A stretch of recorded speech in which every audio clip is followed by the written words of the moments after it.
Trojan family, what's up, man? USCJ here. It's the top of the morning. I hope everybody's getting ready to get up, get out, make some things happen this morning. Listen, we got to talk about this catastrophic news that's coming out of Eugene, Oregon, and coming out of Auburn, Alabama. You guys know, I'm just jumping right into it. You guys know that Coach Dan Lanning from Oregon, this guy, he was the mastermind, but they say the mastermind behind Georgia's defense when Georgia was rolling last year. As a result, he became the coach of Oregon. He has his team rolling to an 8-1 season right now, and so now he's being courted by other schools, and it appears now Auburn is looking to hire this guy possibly, and according to an article, according to multiple sources and multiple reports, both have mutual agreements. Well, mutual interests, rather. Both have mutual interests. So, listen, this could be catastrophic for Oregon, and we'll take a look at that. We're going to take a look at some of this article, and then we want to take a look at another article coming from LA Times as it relates to USC. We've already talked about this. I've talked about this weeks ago. USC has the clear path, but now everybody's starting to recognize USC, UCLA have a clear path, and their showdown, this particular showdown in Pasadena, may be whoever wins this game may be the one who's going to make it to the playoffs. So we'll take a look at that. There's some who use this media outlet, this YouTube channel, to get their news. So I want to always keep you informed. So those who missed it, the AP top 25 poll came out and the coaches poll came out. USC's number 7 in the coaches poll. However, it's slightly different than the AP poll. The AP poll has Georgia number 1, Georgia 1, Ohio State 2, Michigan 3, TCU 4, Tennessee 5, Oregon 6, LSU 7, USC number 8, UCLA number 9, and number 10 is going to be Alabama. You guys let me know if you agree with that, man. That's the top 10. I'm not even going to get into the top 25. So let's get into some of these articles. Let's get into some of this information about Oregon's coach and then USC and UCLA. I want you guys to tell me what you guys think about this. Let's take a look at it.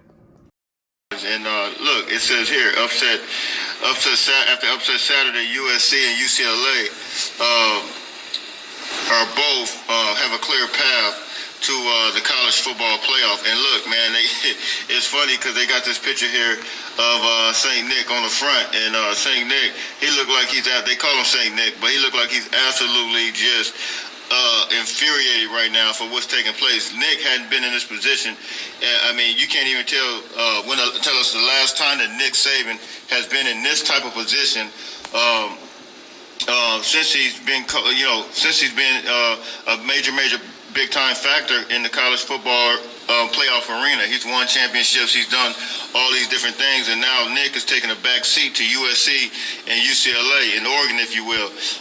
He's no longer even in the top 10. They got him at number 11 right now. So this is a different position from Nick right now.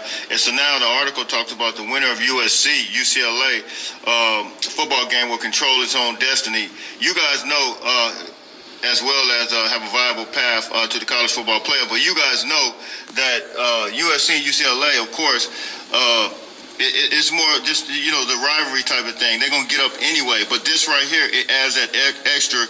This game right here is going to be very, very big. If these two teams continue to win out, this game is going to be an explosive. It's going to, all the chips are going to be on the line. And this article right here is really making reference to it. The Crosstown rivalry will mean much more than bragging rights or bringing home the victory bell. Look right here. It says for USC folks, as excited as they are with Lincoln Riley stirring this first year, the overwhelming vibe is yes, this is fun, but we're not a playoff level good team. I want to know what you guys think about that. If we just give an example, if we were able to make it, do you guys feel like we're so vulnerable that we're unable to compete on the highest level? I want to know that, because my thing is this: if we get to the playoff, that means we would have had to beat most likely Oregon. That means we would have had to beat most likely UCLA, which are two teams who I think can compete on the national level. So I think if we beat those two teams, yes, we can compete. I mean, I don't understand like where all this is coming from. If we beat those two teams, we are able to compete. We're able to sustain any type of injuries that we've had. So let's look. So why go take our embarrassing beatdown against Georgia in the playoffs? You guys, let me tell you something. Georgia is separated from everybody else from a defensive perspective. Tennessee, they're no different than us. I'm just going to tell you.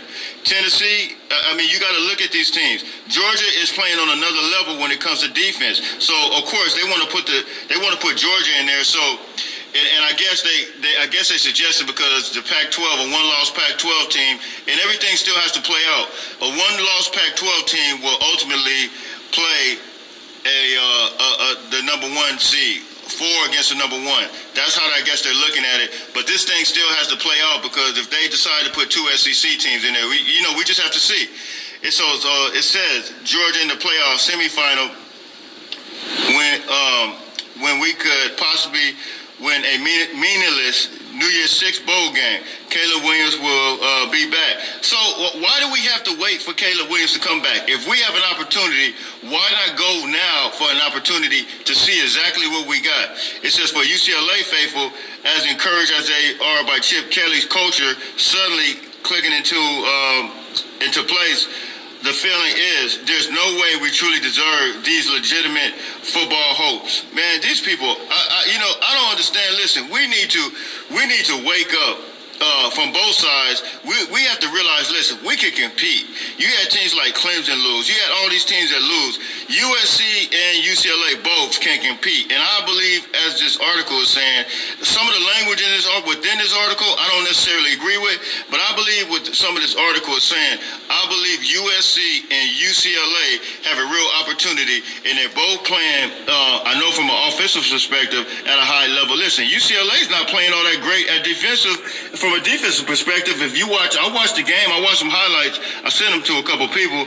I watched some of those games, some of the highlights, and I've seen UCLA. Arizona State was scoring pretty much at will at times too.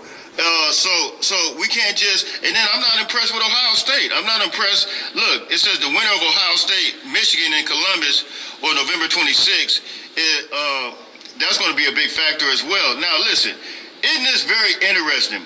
The winner of Michigan, Ohio State, the winner of UCLA and USC. You got two powerhouses getting ready to come together in a conference, man. I'm telling you, this is really going to be unbelievable, man. But listen, it's not over yet, because my thing is this. You guys know that it's the best win percentage with the Pac-12. So we got to figure out, Oregon still has Washington. They still have, who just beat a good old Oregon State team. They still have Utah, and they still have Oregon State. The jury is still out. All those teams going to want to upset Oregon. So, listen, the jury's still out. We don't even know if we're going to play Oregon yet in the championship game. So we have to be focused on Colorado. We have to be focused on UCLA. We have to be focused on Notre Dame. Look, we don't have an easy way out from here on out either. So, listen, man, I just wanted to bring this article to you, just some thoughts from it, and get you guys' thoughts. You guys hit me in the comment section. Let me know exactly what you guys think about this.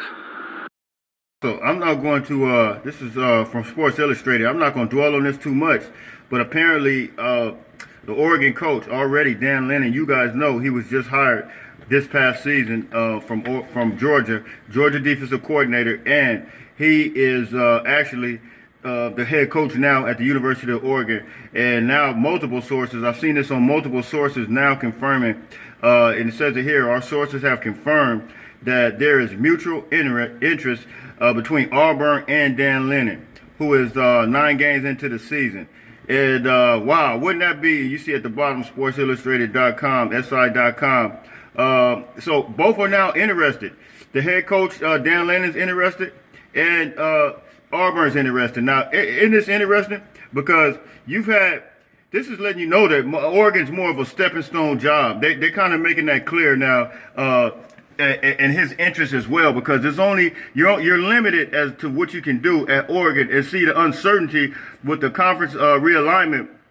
Them not necessarily going to the Big Ten, possibly going to either the Mountain West Big Sky Conference or maybe even the Big 12. Nobody even knows exactly what's going to happen with Oregon. The coach doesn't even know. Now, he's playing at a good level. He has a transfer QB in now, and but that transfer QB is gone after next year. Bo Nix is gone, and you got another guy there. And I seen today that they got their quarterback, Deontay Moore. It looks like he's trending in another direction toward Michigan State.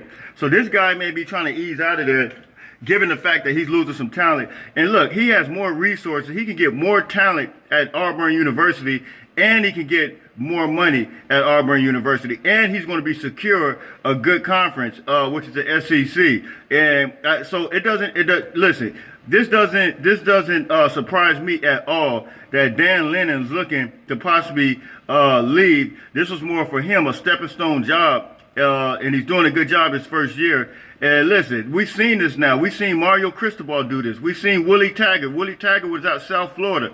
He went to South Florida, came to Oregon, and he left quick, ASAP. Went to Florida State, but didn't have any success. We see the same thing going on with Dan Lanning now, and it looks like, if Auburn offers that job, if the numbers are right, Dan Lanning is out of here, man. Let me let you guys see something else. Here's something else. The big-time quarterback out of Michigan that committed a few weeks ago to Oregon. This guy now is trending toward Michigan State. I don't think that's a coincidence. Yesterday, after the news came down, this news was about 16 hours ago with Dan Lanning. We're now seeing this guy trending toward Michigan State. Wow. I mean, this thing is about to start crumbling on the behalf of Oregon real quick if this news starts spreading and this guy starts taking a trip to Auburn, man. You guys hit me. Let me know exactly what you guys think. Oregon coach is about to be out of there. Oregon was just a stepping stone job. They don't know if they're going to play in the Mountain West Big Sky Conference or the Big 12. They're still trying to figure it out. So listen, you guys hit me in the comment section. You let me know what you think. Also, Oregon quarterback may be getting ready to go somewhere elsewhere. Hit me in the comment section. Let me know what you think. You know what that means? That means transfer portal season as it relates to some of those guys at Oregon.